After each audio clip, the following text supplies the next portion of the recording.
अभी तक नमाजी नहीं आए। अच्छा, कोई नमाजी नहीं आया तो आप एक काम करिए, सलात और दे दीजिए, नमाजी हम लेकर आते हैं। हाँ भाई, सबसे बड़े जाहिल, नमाज का वक्त हो गया है, नमाज पढ़ना चल। हाफिज जी मैं ना पढ़ता हूँ नमाज, अभी तो मैं जवान हूँ, जब बुढ़ापा आगा तो पढ़ लूंगा। अरे सबसे बड़े जाहिल, तुझे बता तू बुढ़ापे तक जिएगा? सोच जाहिल सोच, अगर तुझे एक नमाज छोड़ने पर एक कोड़ा पड़ता तो अब तक तुझे कितने कोड़े पड़ते? 4775, 4776। इस हिसाब से तो मेरे कई हजार कोड़े पड़ रहे हैं और मुझसे न झेले जाएगा एक भी। मैं तो जा रही हूँ हाफिज जी नमाज पढ़ने। हाँ भाई हीरो, नमाज का टाइम हो गया है, चला नमाज पढ़ ले। हाफिज जी मेरे पास नहीं नमाज पढ़ने का टाइम, जितनी देर में नमाज पढ़ूंगा इतनी देर में ना कितने पैसे कमा लूंगा। अबे क्या सट्टेबाजी का काम करे है क्या कि जितनी देर में नमाज पढ़ेगा इतनी देर में लाखों कमा लेगा? हाफिज जी सट्टेबाजी का तो ना है, लेकिन है कुछ इस तरह गई। अरे जाहिल, तो फिर सोच, अगर तुझे तेरे अमाल के बदले पैसा मिलता तो फिर कितना मिलता? अल्लाह के नाम पे दे दो, मौला के नाम पे दे दो। हाफिज जी अगर अमाल के बदले पैसा मिलता तो मुझे कुछ ना मिलता। जा रही हूँ मैं नमाज पढ़ने। काश अमाल के बदले पैसे मिले करते तो आज ये 3 गाड़ियां हैं ना, ये हमारे पास होती। सरकार की आमद, मरहबा। आका की आमद, मरहबा। नबी का दामन नहीं छोड़ेंगे, सरकार का दामन नहीं छोड़ेंगे, नबी का दामन नहीं छोड़ेंगे।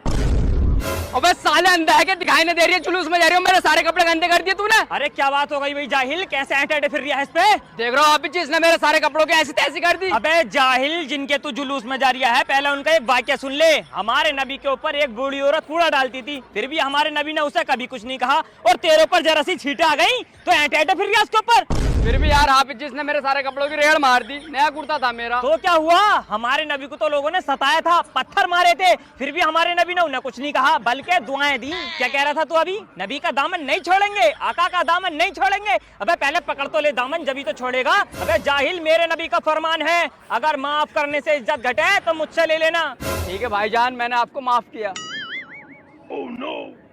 अबे एड्रिया तो उस पे, तुझे पता कौन था वो तो उसने रबीउल अव्वल की वजह से कुछ न गया, नहीं यहीं तेरी चटनी बना देता। सरकार की आमद, आका की आमद, नबी का दामन नहीं छोड़ेंगे, आका का दामन नहीं छोड़ेंगे।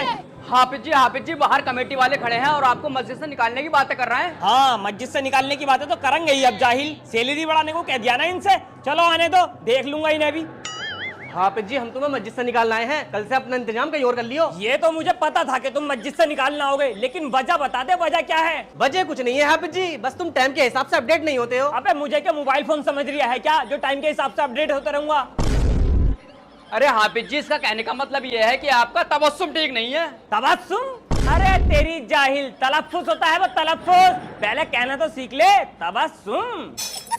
हाफिज जी इसके कहने का मतलब ये है तुम्हारी बातों में दम नहीं रहा, अब लोग तुम्हें चंदा देना नहीं चाहते। देख बेटे, चंदा देने की बात तो तू कर मत, पहले तो ये बता तू कितने दे रिया? मतलब चंदे की पेटी सामने से निकल कर चली जाएगी तो बंदा मुंडी उठा के देखेगा नहीं, कहीं देने न पड़ जा। और रही बात दम की, तो दम तो बेटे बात में भी इतना और हाथ में भी इतना कि अगर मार दिया ना तो यहीं कले खागा। अरे भैया हाफिज जी तो गुमराह हो गए, अब ना पढ़ूंगा इनके पीछे नमाज। अबे तो पढ़ कितनी रिया है तू मेरे पीछे नमाज जो ना पढ़ेगा? बात सुनिए जरा बेटे, वो तो जरा मजबूर हूँ, न तुम जैसों को तो दौड़ा दौड़ा के मारता। और रही बात मस्जिद से निकलने की, तो बेटे आम हाफिज जी ना हूँ जो मस्जिद से निकल जाऊं।